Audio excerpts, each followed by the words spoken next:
अभी क्या होता है, जब किसी के कष्ट निकल रहे होते हैं चिकित्सा के बाद, आप दरबार में भक्त आते हैं, अपनी करते हैं तो उनके कष्ट निकलने शुरू होते हैं, यानी भोग कटने, स्मृतियाँ कटनी शुरू होती हैं। तो कटती, मान लो कैंसर है, तो कैंसर जब निकल रहा होता है तो कष्ट होता है।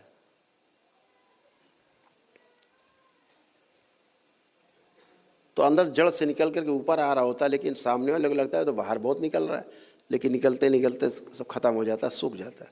जैसे फोड़े फुंसी से मवाद निकलते निकलते फिर कील निकलती बाद में, तो कष्टकारी होती है। निकलेगी तो नहीं, निकलेगी तो फिर तो कहीं और से निकलेगी, बढ़ जाएगी।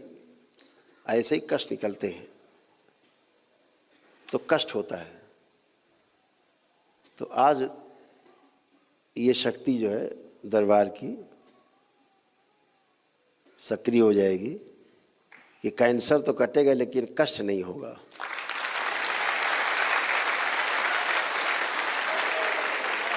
भोग तो कटेंगे लेकिन कष्ट नहीं होगा।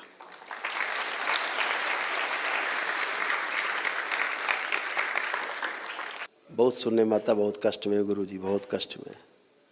कई लोग तो कहते हैं गुरुजी कष्ट निकलना ही बंद कर दो।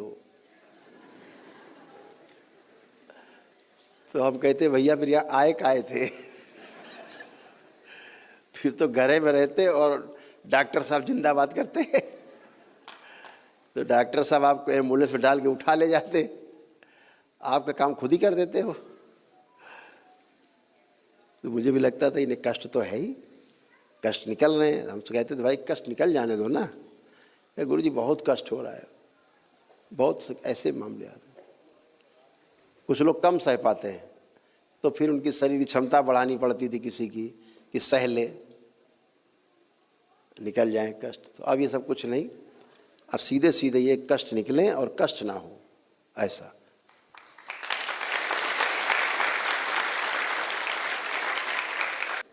इसके लिए बस आवश्यक इतना ही है कि शनिवार को जो संकल्प होते हैं, मंगलवार को जो संकल्प होते हैं, वो संकल्प केवल करता रहे आदमी, उतने से उसके सब चले जाएंगे।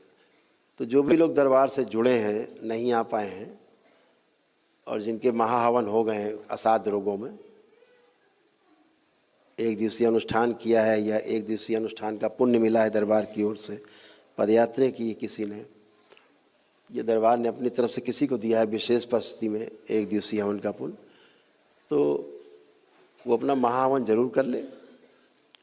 और शनिवार को होने वाले संकल्प में, मंगलवार को होने वाले संकल्प में एक छोटा सा संकल्प कर ले कि बाबा हमें जो भी रोग कष्ट हैं हमारे जो निकल रहे हैं, ये कष्ट और रोग निकलने में जो हमें कष्ट होते हैं उसकी स्मृति नष्ट कर दी जाए। एक लाइन बोलना और बंद इसके बाद कष्ट। तो रोग निकलेंगे, गंदगी जाएगी, लेकिन कष्ट नहीं हो। ऐसे दरबार ने बाबा और माँ की कृपा से, उनके आशीर्वाद से ये इस नई शक्ति का निर्माण किया।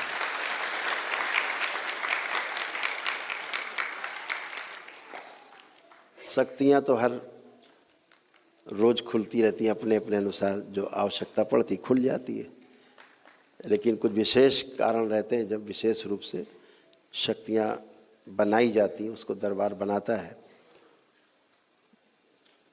सूक्ष्म जगत में बैठे लोग उसको बनाते हैं, उनकी कृपा से, गुरुओं के आशीर्वाद से, देवी देवताओं के सहयोग से और गुरु कृपा से, भगवान भोलेनाथ और माता कामाख्या के संरक्षण में ये सब शक्तियाँ बनती हैं मानव जाति के लिए, विशेष संकल्प से बनती हैं। तो जब बाबा इच्छा करते हैं, माँ इच्छा करते हैं, तो वैसी शक्तियाँ बन जाती हैं। तो बन गई है, वो सक्रिय हो जाएगी।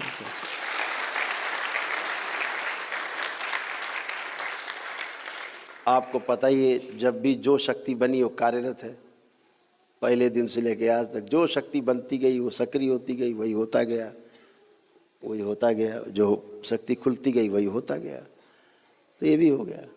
ऐसे ही आपके ध्यान साधना अच्छे से हो सके, आपको 84 लाख योनियों के बंधन से मुक्ति मिले, आप स्वयं को समझ पाएं, जान पाएं, इस सूक्ष्म जगत में, उसके दरबार ने बहुत सरल सरल शक्तियां आप सबके लिए बनाई हैं।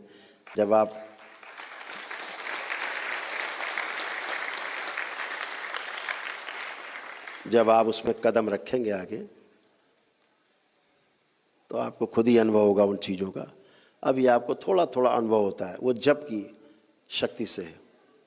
अभी आपका तप शुरू होगा 5वें लेवल के बाद पहुंच करके, जब तप शुरू होगा ध्यान साधना से, तो फिर वो आपके काम आएंगी सारी शक्तियाँ।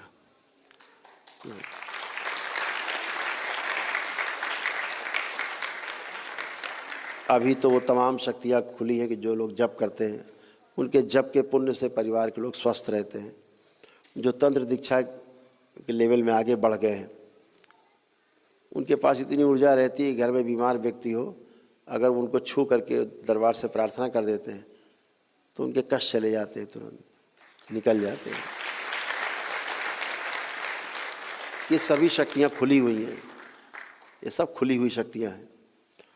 तो आप सब बहुत भाग्यशाली हैं जो परम पूजनीय बाबा जी के DNA के ऊर्जा पथ से आप लोग जुड़े और उनके साथ जुड़ करके यात्रा कर रहे हैं, और ये यात्रा आपकी सफल हो।